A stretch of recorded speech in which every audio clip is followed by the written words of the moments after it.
Welcome back, everybody, to the Insightful Podcast. We gain insight in order to move forward in life. Today, we are joined by yet another special guest, Marshall. Marshall, how you doing today?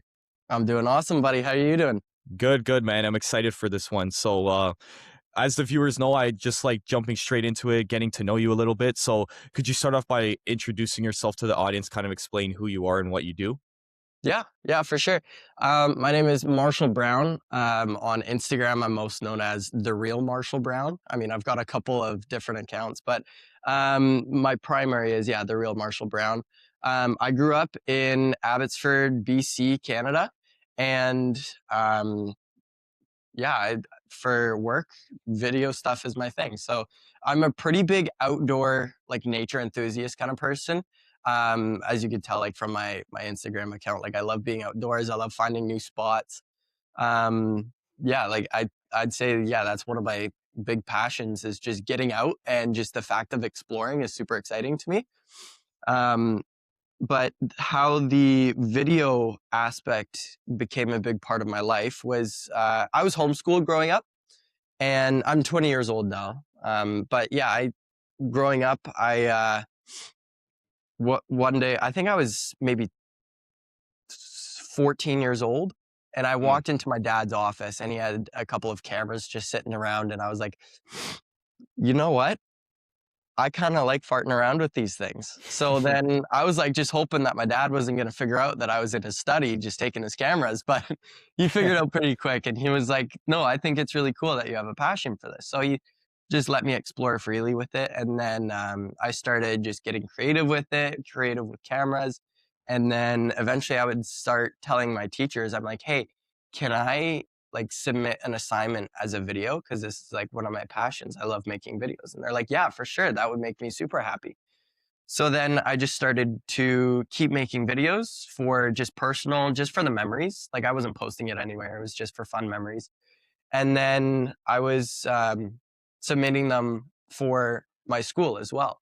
So then just from doing that over and over and over again, I was like, oh, this is really fun.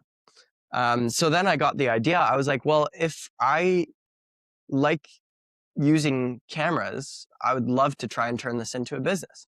So I started just creating like a business plan model in like grade 12. I was in a entrepreneurship class, and I was like, hey, I'm actually starting a business. Would it be chill if I just implement it in this? And he's like, dude, yeah, you kidding me? Like, that'd be awesome. So then I started building like a business plan through school. And then, after that, I just started reaching out to just local people, trying to work with them. So typically what I say I do is I have the social media side where I just build my personal brand. I'll take like brand deals through that. And then my main job is I own a video agency now. So I create content it first started locally. And then, just filming videos for a bunch of brands, companies, whatever they needed, just video assets for them. And then it started going international. And so now I'm filming product videos for companies around the world. So that's a little bit about me.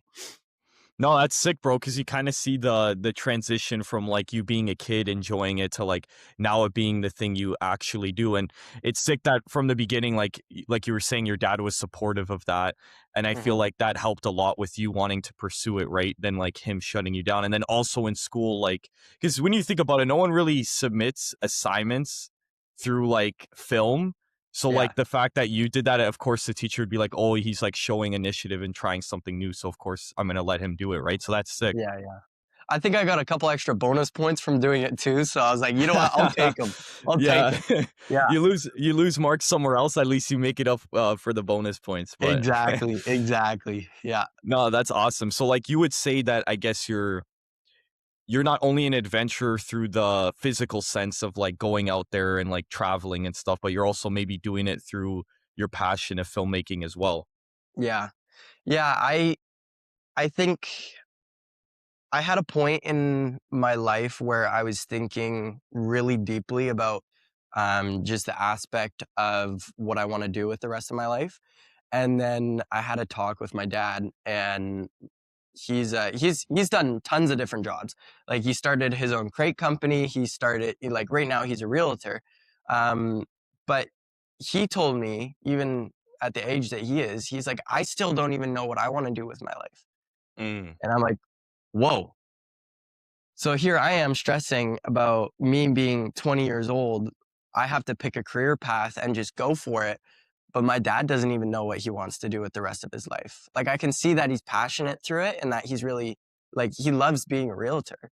But the fact that he says that he doesn't know what he wants to do with the rest of his life, like it kind of gave me a little bit of a perspective on how I shouldn't just limit myself to a specific thing. And yeah, I was like, you know what? I don't know if I want to film videos for the rest of my life, but I'm pretty sure I'm going to give this a shot for right now. So Mhm. then I just did it and I was like, you know what? Let's do it. Let's get it done. Yeah. Yeah. No, 100%. And I love that mindset because when you think about it, the whole concept of figuring out what you want to do the rest of your life, like after high school, is ridiculous in some sense because you're basically saying that I'm going to settle on this one thing for the rest of my life at such a young age, where it's like Mhm. it could be ever changing. Like what you're passionate about right now and what really means a lot to you right now can change in the next 5 years. So that's Yeah. nice, I guess, to have someone in your corner that thinks like that. Because most of the time you'll have pressure from family and maybe adults to like pick something and stick with it. But the fact Yeah. that your dad has been in that kind of lifestyle where he's allowed himself to do different things and learn different things, that Mhm. obviously like goes on to you and like gives you, I guess, a little less pressure. You know what I mean? Yeah. Yeah, exactly. Hmm. So I guess when did you actually start like posting on social media and trying to build your personal brand? Like after, I guess you were like, did you do the video agency thing first, or was that something that came after while you were doing social media? Yeah, so the video agency, that was first. So I think I wasn't allowed to have like any social media. Just like parents were like, we don't want you to have it until like I think I was 17. So Mm. 17 is when I first got Instagram, and then which I thought was actually a really smart decision because otherwise I would have been doom scrolling for way too long as a young kid. Yeah, But exactly. yeah. So 17, I got my first Instagram account that was just personal, and then shortly after, like just a couple months after, I was like, you know what, I'll make a business account. So my first one was Martial Motion, and it is still up if people want to go check it out. But that's primarily like my video agency account. But yeah, the video agency was first. I think I started doing that for maybe a year. But it wasn't until I think we're coming up on 4.5 months ago now that I started my personal like business Oh account wow. of the real Marshall Brown. Yeah, that was 4.5 months ago. So you're already at 14,000 followers. What would, I guess, you attribute that like amount of success in that shorter amount of time, right? Yeah. Oh yeah. No, that was it. That was a super big milestone for me because I think, I mean, I'm sure everybody's goal is to like just see that letter K by their following mark. Yeah. So as soon as I was starting to get the boost of getting the numbers up, I was like, this is awesome. Like I'm stoked. Like it was like my dream to at least see 10K. I was like, whoa, this is sick. Yeah. Um, but I've got a business partner that I work really close with. I grew up with him too, so it was awesome. We know each other pretty well. We know how to not tick each other off. Um, but yeah, his name is Jackson. Jackson Films. He's pretty popular on Instagram as well. But him and I came together. We're like one of our passions is um, actually building up like your following with Instagram, how to get engagement, that kind of thing. And there's Hmm. been so many times where we have been in a position where we're like we just get burnt out, we're super stuck, like we don't know what to do. So what Jackson and I did is we made a mentorship course called Project Next Level, and pretty much what that contains is it's like a 90-day mentorship course, and it's where Jackson and I personally help you instead of just giving you a PDF, be like, hey, this is how we did it. Now try, like you try and do it now. So what we like to do, what we say, like we're not in it for, like we obviously do charge for the course or for the program, but we say that we're not in it for the money. I mean, we're really passionate about watching people grow. So one of our students, Mm, Hannah, she started with us 3 months ago now, and she started at 2 followers, and I think now she's at almost 3,000. And she's already getting super stoked. But like it makes us super happy because we're able to take, like, Jackson and I both took maybe 5 years of our experience, just shoved it into 90 days, and then we would help the people through that. yeah, So we were like, dude, this is like something that actually makes us happy because we celebrate as soon as they hit 10K or yeah. as soon as they get a huge milestone, right? It makes us super happy to see that we can help other people. Mm. But yeah. Well, it's like it's exactly it's what you guys are doing is what's it called? You're like basically following the same process that you did, but through them. And then you're Mhm. also seeing the results. And it probably gives you a similar feeling to when you did it, right? So, Yeah. you know what I mean? It's like you like found a way to do it and then you're helping others do it as well. And then you're kind of seeing their excitement and their joy with what they're doing the same way you felt it in the first place, right? So I Yeah. think that's like Exactly. you probably feel like you're doing something that's very like purposeful. Mhm. Yeah, we're both super passionate about it. We love, I mean, it was obviously, yeah, a huge milestone for us to get to that point, but we're really passionate about helping other people. I mean, Hmm. it's not always like about us. We love to, yeah, have other people just get that head start, get that boost instead of them taking 5 years trying to learn it, right? Yeah. Um, but yeah, no, it's super fun. Would you say since you, I guess, picked up that camera in your dad's study, would you say you've been a creative person since then? Or like you've always been a creative person, like even since like you were younger? I like that question. I think I always had some sort of creativity, Mm, um, but I don't think I knew how much creativity I had until I started video. mm, Because with video, it's like I think it's a huge art. I think that you can turn it into whatever kind of piece you want. It could be like super hype, super chill, super mellow. Like you can evoke tons of emotions through it. yeah, And I didn't even know that that was possible until after I started like video editing. So one of the other main things that I do other than video agency work for businesses and brands is I film wedding videos. And what I was able to learn through that just about myself is that like I'm able to create these cinematic wedding videos, and by just using certain clips or using certain songs, like able to evoke emotions through that. And yeah. I remember like it was a big core memory in my brain. I made I think it was my third wedding video I've ever made. And I show it to my mom and she starts bawling her eyes out because like she's like, Marshall, this is beautiful. Mm, Like this shows how special this moment is. And I was like, I didn't even realize what I was creating. Like yeah, I didn't know that I was able to have that much emotion go into that. But then I realized like the creativity that goes into this is insane. Like when I look at other video editors now, like there's even some guys that I work pretty closely with, but the creativity that they have is insane. And I think it's really cool because each person has a different part or a different kind of creativeness, which I think is super cool. yeah.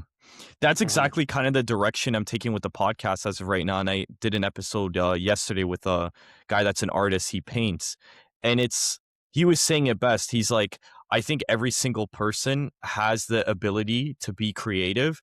It's just mhm. some people find that out and others just never do. Like, Yeah, and I think we were also speaking about how in the moments where you are creative is when you feel your best, you feel your happiest when you are creating things, right?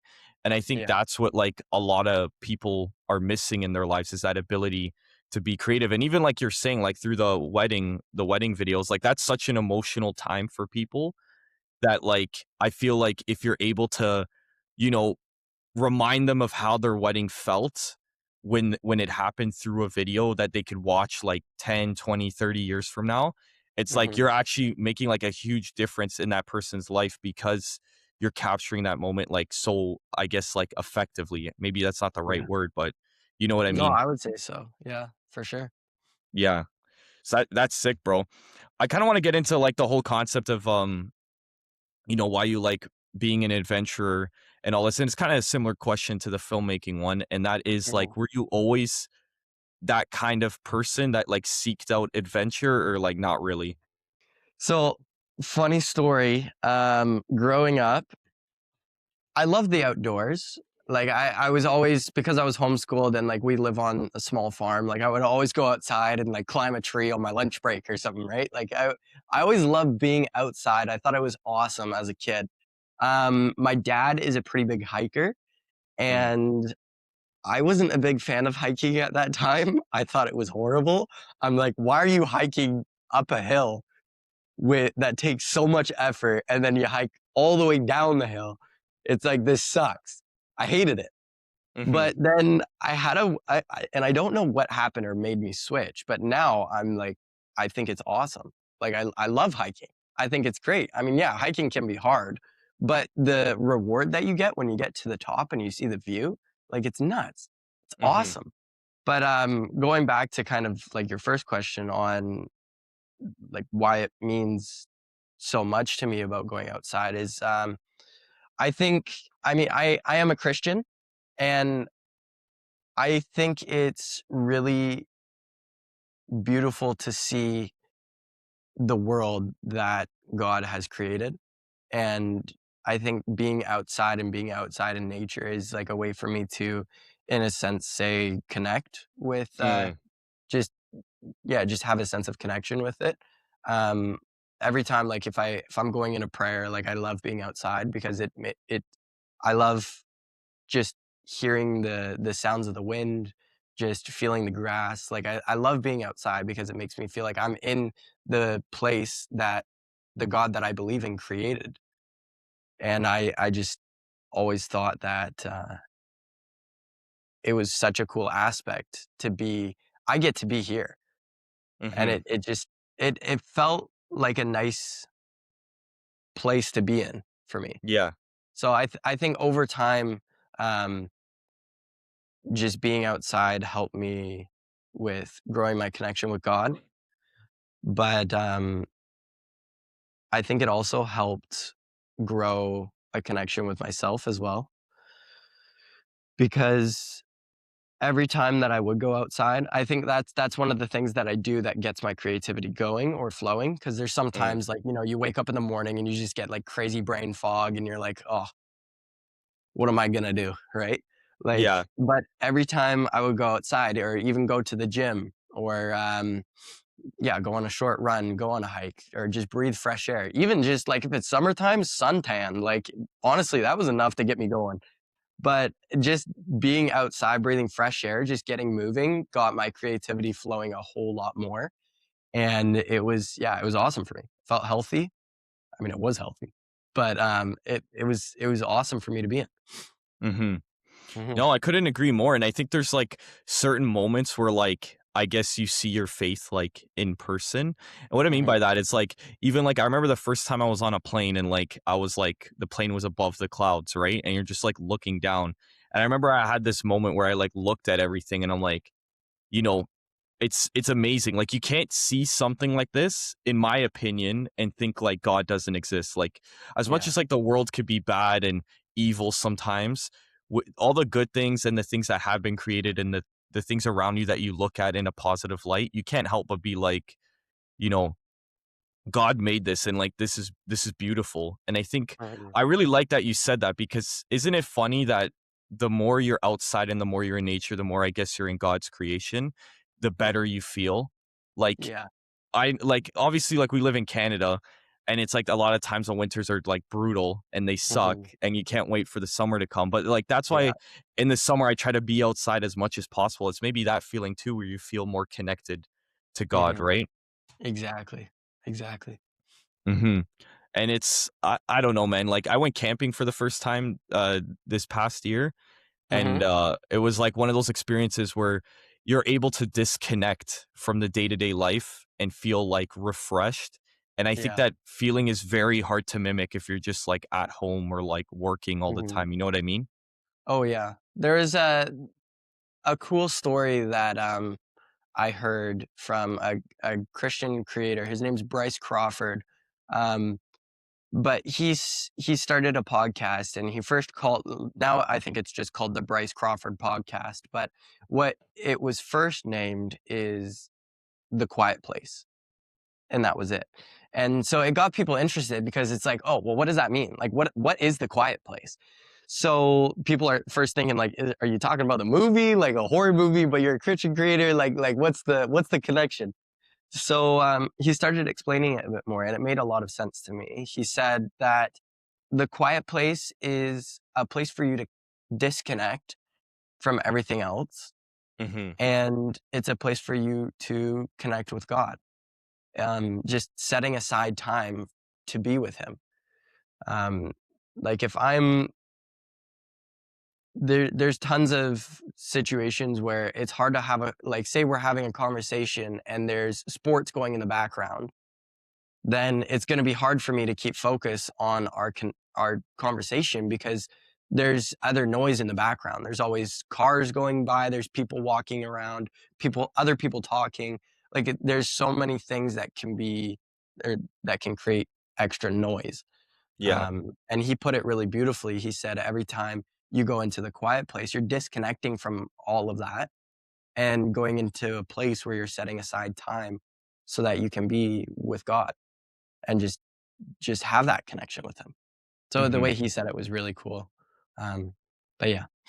Yeah, no, I couldn't agree more because I feel like the hardest time to, like, hear God and feel, like, God's presence is, like, the busyness of, like, everyday life, you know? Like, even in the moments where you do have some downtime, maybe you're doom scrolling or maybe you're listening to music or there's just always something going on, Mhm. that connection feels, like, watered down. So I think us as people, you have to, like, actively have those moments of like pure silence in order to like hear God and listen and be able to feel more connected. Right. Because even when you look at like, I think what you said was an amazing example is like even the connection between friends and like social gatherings, whatever that may look like. A lot of the times there's like loud music or there's sports going on or something. And it's like you can't help but like never be fully focused on the conversation.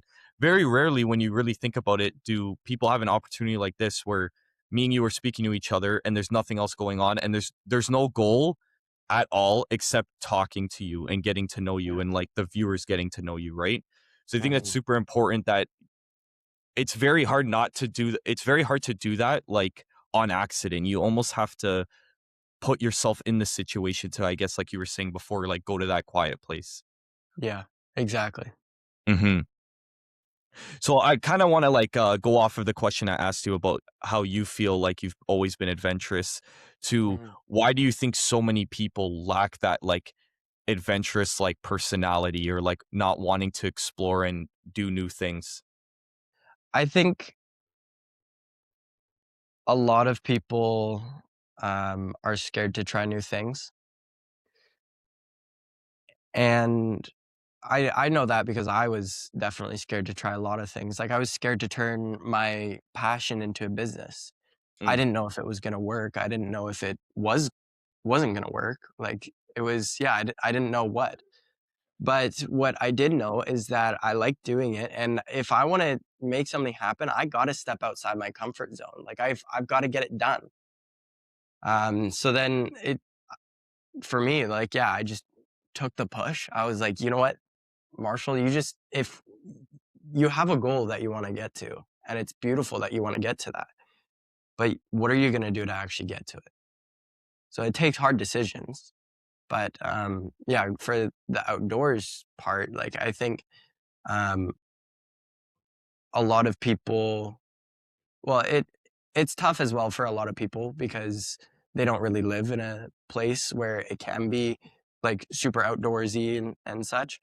Um, and I mean, it doesn't have to be your passion to always go outside or go for a run, go for a walk. Like, it doesn't have to be, right? yeah. But I think if you are able to open your mind to try new things. It doesn't matter if it's inside your comfort zone or without. Like if I think that shows how much power you have, because if you're able to get over the fear of being like, oh, well, what if this doesn't work? Well, there's always that one person saying on Instagram Reels, what if it does, right? But it's Yeah. true. It is true. You have to, you're not going to know unless you take the step. So yeah, like you don't know until you know. Mm-hmm. Yeah. And it's one of those things like I think people quit on themselves too early when it comes to trying something new because they expect to like see a bunch of results or to see a massive difference within a week. But it might be something where like for example, you posted consistently for 4 months basically, right? It was around Hmm. that amount of time. And you have already seen like a tremendous amount of success in that short period of time. It's like imagine what you could do a year, two, three. And I think people just like have unrealistic timelines when they start something new that they think maybe tomorrow it's going to be all different.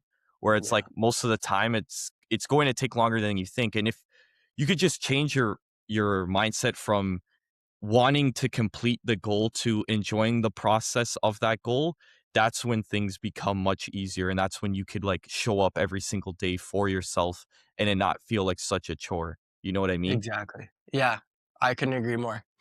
Hmm.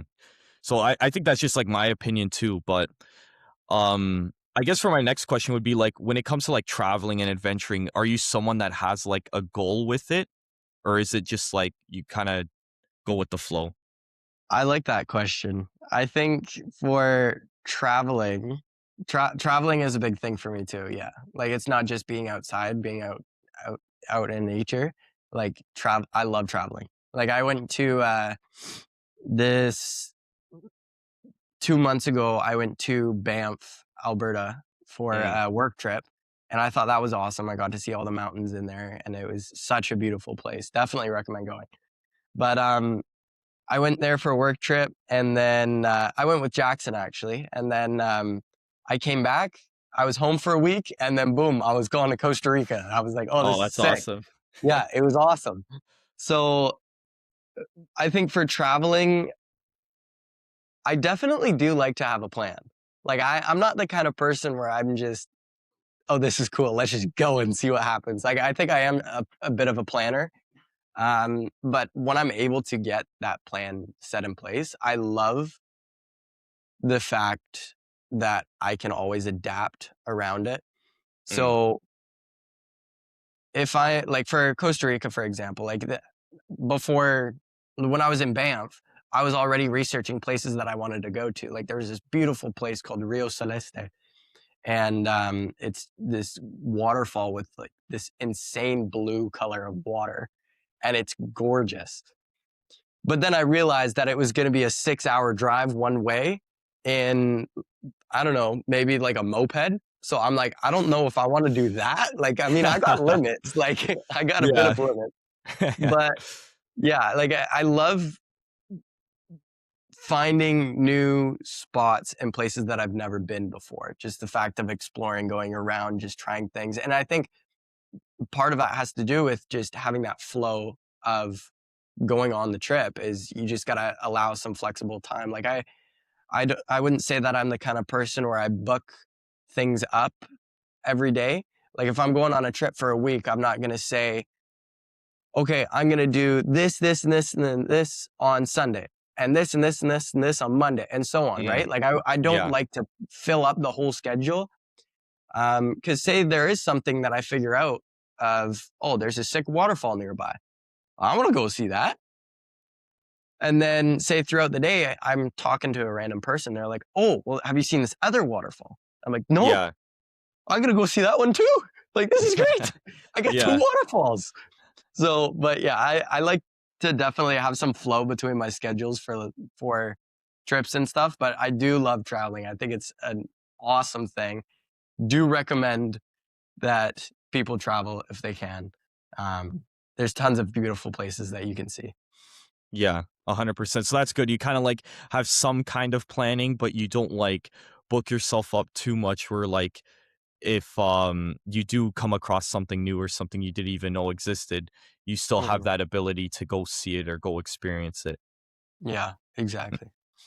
Would you say like every trip you've been on, you try to like take something away from that trip? Or is it something that kind of just happens and then you realize it after? I think that's a really good question. I think going into the trip, I'm not expecting anything. I definitely think after the trip, when you're looking back at the memories you made there, Like I think those reflecting are on really it? special. Yeah, I think those are really special because you're seeing how much of an impact that situation or that place did for you. And I mean, you don't even have to travel for that to happen as well. Like a lot of the times, if you're just living and you don't realize the impact that this situation has on you until after it's happened. Hmm. So I think what you do after the situation happens is super special because you're able to just take it in and look back at it and be like, wow, this was really awesome. Like I'm super thankful I was able to go on this trip. I'm super thankful I was able to meet these random people in a place that I never thought that I would be at. Like there's tons of little things that I would always think about after the trip of being like, wow, this is super awesome. And Hmm. ultimately, I think it's mainly just being thankful for all of the opportunities that I had on each one of my trips. Hmm. No, for Yeah. sure. I think that's a good way to look at it, right? Because then you're not like fixating on that, like, oh, what am I taking away from this trip while you're on it? You kind of look back afterwards and reflect and be like, wow, like I was able to experience something very special that maybe I can take like for the rest of my life, that experience or what you learned from it, right? Hmm. Exactly. For my next question, I want to ask you, what is one story that you can tell from one of these adventures that like stuck with you the most? If it was with a friend or whatever it might be. Okay. That stuck with me the most. Well, there's quite a few that happened, but if I had to pick one, would it be like what kind of story are you looking for? Like a funny story or Yes, just the like most memorable? I would say, yeah, if you want to say the most memorable, if you want to say something funny that happened that Yeah. like is something you look back and like laugh at. Yeah. I think on a lot of the trips I've been on, um, I mean, I think solo traveling is really fun, but I do enjoy traveling more with people. So there is, I mean, this isn't really one specific memory, but there's been tons of times where I go on a trip with one of my buddies and just when you have that, it's like you have that inside joke that lasts for the entire trip, and then you reference it to it after. Like Yeah. it's hilarious. It's so funny. It could be something totally dumb too. Like it doesn't even need to make sense, but it's hilarious because it was in the moment. But then when you reference back to it later, it's like, oh, this is funny because we were in this situation, we were going, we were on a trip, and it's funny to look back at the circumstances you were once in. Um, Hmm. but I mean, I think a funny story um, of a situation that did actually happen. I've got two of them. One happened to me, and one happened to my buddy. So the one that happened to my buddy was his name is Xander. He it was I think it was me, my buddy Ty, my buddy Finn, and then Xander, and we were all out in Vernon, and we're all camping, and we're trying to find these six spots. We're going off roading, and I just got like a small 2010 Subaru Outback at that time, like not a super big, like it's not a truck, like it's not an off road vehicle, but I mean I was willing to test it to the limits. So we're going through some trails, and then Xander, he drives a Tacoma, and he sees this massive puddle, and he's like, "Dude, I gotta go straight through it." And I'm looking at him. I'm like, "Dude, I don't know if you're gonna make it through it." He's like, "I'm gonna make it through it." So what we didn't do was we didn't take a stick to measure how deep it was, Oh, and we no. also didn't check to see that it was mud. So Xander just floored it, went straight through it, and he's going straight. He gets to the puddle and he just goes down, just straight Holy down.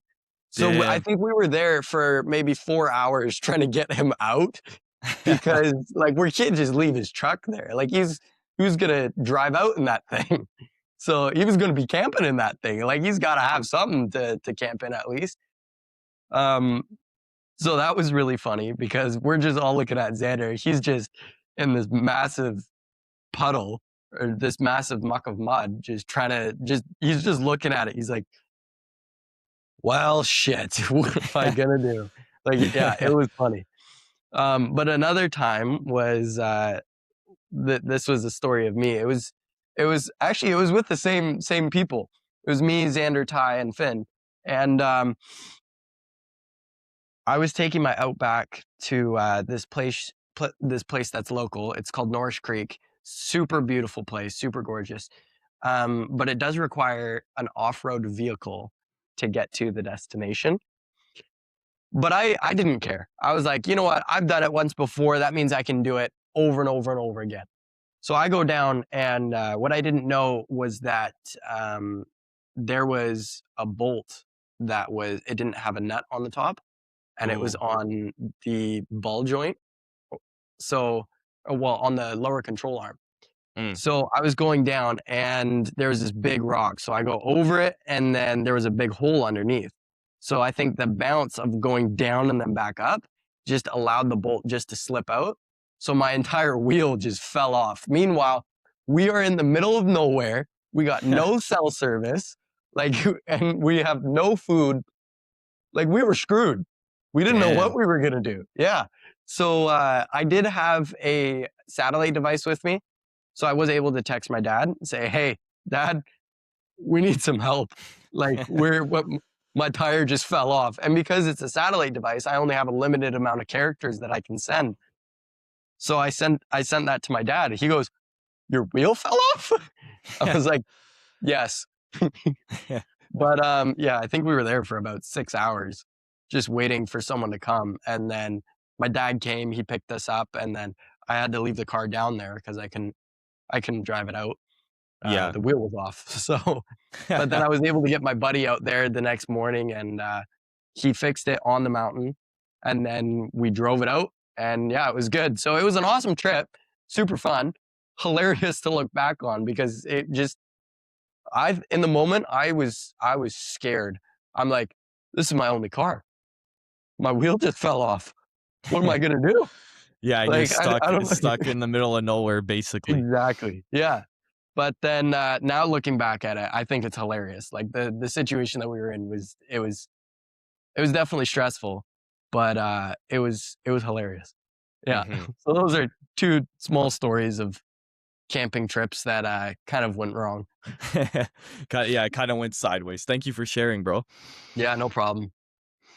So I have 2 questions left for you, bro. For this one, it is like Mhm. how important has your faith been, I guess, in the journey that you've like put yourself on of like entrepreneurship, your business, content? Like how has like I guess faith like shaped everything for you? It's been very impactful for me, I think. Um, I think it plays a big belief or a big role in my business. Um, mainly, like I'm thankful for all of the things that I have and that I'm able to do. Like I mean, Mhm. I'm super fortunate to be in a house that had the camera in the office. Like I'm super thankful that I had that situation to be in. I know a lot of people um, aren't in a situation that they can just do that. I had support from my parents, just whether it was emotional support or just like financial support. Like my dad would say, "Yeah, you know what? This is my camera, but I'm going to give it to you because I see you have a passion for this." So Yeah. I was super thankful for that. But I mean, with I think with everything with my business, it's, I like to think that, all of it, it's not really mine. Mm, It was all given to me through opportunities that I believe that God has put me in, and I definitely don't wanna take those for granted. So, I mean, like I said before with the mentorship course is that, like, I mean, I'm not in it for the money. I mean, it was something that I'm passionate about, but I'm also, um, wanting to like, if I'm in a situation where I can give back to a person or just do a blessing for them, like, I had a friend that was wanting some video work done, and he was like, "I actually don't have any money to pay you." I was like, "Dude, you don't have to pay me." Like, I mean, I've got other paying clients that I can get money from. Like, I'm not worried about money or anything. Like, I wanna do this because 'cause you're my buddy, and I think what you're standing for is super cool, and I wanna support you. Um, and I think the money aspect is a big thing that people like to focus on with their business. Um, and for me, I try to keep a, mindset of it's it's not actually mine. mm, It's just it's yes, it's given to me, um, but what am I gonna do with it? Am I gonna be greedy and just take it and say, "Give me money, money, money," or am I gonna give back? Or am I like I think how your heart posture is with it, is really important, and it was for me at least. And yeah, I think for for the business aspect, um, yeah, I think God has a pretty big part to do with it. I think, yeah, main thing is just being thankful, um, but there's so many other things that has a role for God tying into my personal life through my business, uh, mhm, how my personal life affects my business. Like there's I like to have a mindset of I don't like to think of things as regret, but I would rather prefer to think of them as lessons because if I was never in that situation, I wouldn't have known the knowledge that I have now. yeah. So, yeah, I think those are the main things that tie in with my beliefs in my business is that, I'm thankful for the opportunity I have to either serve others um, or yeah, just being able to build up this business. Um, but yeah, I'm very grateful for all of the impacts that it's been on, yeah, my personal life, my business, on other people as well. Um, but yeah. Very well said, bro. I think it's important to always hold that perspective of like gratitude, right? Because a lot of times, like, we are lucky to have these, to be in a certain position or to have opportunities. So I think the more you can look at every situation with gratitude instead of, maybe a different kind of perspective, it just not only leaves you feeling better, but it just, I guess, like you were saying, to tie it in with what you were saying before, it leaves you feeling more connected to God because you almost like when something happens to you or something happens for you, you know it's coming from Him, right? Mhm. Yeah. hmm So for my last question, bro, I ask every single guest this question before I close out, and that is, Marshall, how do you want to be remembered? I love that. I wanna be remembered as, uh, what I don't wanna be remembered as is the guy that does videos and that grew his social media to 15,000 in 4 months, like, "Wow!" Like, I don't wanna be remembered as that. What I do wanna be remembered as is, um, the kind of person that and I don't think I'm anywhere close to this goal. I think I have some massive improvements to get to, but I really envy the position of when you look at someone and they don't have to do anything really, but you look at them and you can say, wow, he is a believer. Like Mm, he is a Christian. He believes in Jesus. And just by doing those actions, like you can tell because like you just know. Like he doesn't have to come up to you and say, "Hey, I am a Christian." Just by looking at him, you already know. yeah. So that's been a super big goal of mine is to be that kind of person. Just living through my actions of following my walk with Christ. And yeah, so I think what I want to be remembered as is someone that is a believer, someone that's following Christ, and someone that is like I would like to be someone that people can look up to in a sense of the creative aspect and stepping, like I said before, stepping outside of the comfort zone. Because I think it is a really big and important topic. Um, because I think a lot of people, and it might be a society thing, it might be a personal thing, but I think a lot of people like to say, well, what if you can't? Mm-hmm. But I think it's super important that you at least try. Yeah. 100%. No, very well said, bro. I think that's what we could hope for. Every time I ask people that question, right? I think the best thing we could like hope for is just doing the things that lead you to that result, I guess, of how you want to be remembered. And if you could focus on what you can control on a day-to-day basis, then you will get to the point where I guess that will be a reality for you, right? Mhm. Yeah, exactly. hmm Well, thank you, Marshall, for being on and kind of sharing your story.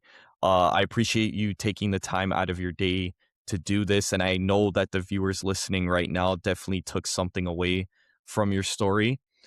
Is there anything you want to like say before I close it out? Nothing that I haven't said already. I mean, yeah, if you're someone that's wanting to like you feel like you have a passion for something, it could be anything. It could be creating videos, it could be I don't know, crocheting. Like it could be literally anything. If you have a passion for it, I think you should take the step to get to that point. Mm-hmm. Like don't be afraid to step outside your comfort zone. Mm-hmm. Sometimes great things can happen from it. And no matter what, it's always going to be a learning experience. If it works, if it doesn't work, it's always going to be a learning experience. Um, and just keep remembering that you, yeah, keep remembering to be thankful because God is the one that is putting you in that situation, and He is initially the one that gave you that passion for that thing. Um, yeah, so don't forget it. Mm-hmm. So to everyone listening right now, this is your sign to do the thing that you've been waiting on doing. So if you made it this far, I think that you're obviously someone that is into self-improvement in whatever degree. And I think if you're still struggling to start, I think this is your sign to start. But to everyone listening, thank you for making it this far. Thank you, Marshall, for taking the time out of your day to do this. Everyone, remember to like, comment, subscribe, follow the podcast on Spotify, and I'll catch you guys on the next episode. Rush a cold to a diamond, eyes forever shining. Your beauty alone inspire a nigga to rhyming.